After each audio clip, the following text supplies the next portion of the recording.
திங்கள் சந்தை அருகே படுக்கை அறையில் பிணமாக கிடந்த கொத்தனார். கன்னியாகுமரி மாவட்டம் திங்கள் சந்தை அருகே உள்ள தலக்குளம் தும்பவிளை பகுதியைச் சேர்ந்தவர் ரதீஷ். வயது 34. ரதீஷ் கொத்தனாராக வேலை பார்த்து வந்தார். இவருக்கு இன்னும் திருமணமாகவில்லை.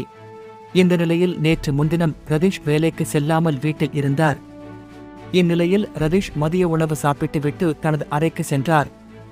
பின்னர் நேற்று காலையில் ரதீஷ் அறையை விட்டு வெளியே வராததால் அவரது தாயார் கதவை தட்டினார். அப்போது உள்ளே இருந்து சத்தம் எதுவும் வராததால் சந்தேகமடைந்த அவர் அக்கம் பக்கத்தினர் உதவியுடன் கதவை உடைத்து உள்ளே சென்று பார்த்தனர். அங்கு ரதீஷ் படுக்கையில் இறந்த நிலையில் பிணமாக கிடப்பதை பார்த்து அதிர்ச்சியடைந்தார். பின்னர் இது பற்றி இரணியல் போலீசாருக்கு தகவல் தெரிவிக்கப்பட்டது. அதன் பேரில் சம்பவ இடத்துக்கு போலீசார் விரைந்து வந்து ரதீஷின் உடலை கைப்பற்றி பிரேத பரிசோதனைக்காக ஆசாரிப்பள்ளம் அரசு மருத்துவக் கல்லூரி மருத்துவமனைக்கு அனுப்பி வைத்தனர். ரதீஷ் எப்படி இறந்தார் என்பது பிரேத பரிசோதனைக்கு பிறகே தெரியவரும் என போலீசார் தெரிவித்தனர். மேலும் இதுகுறித்து போலீசார் விசாரணை நடத்தி வருகின்றனர்.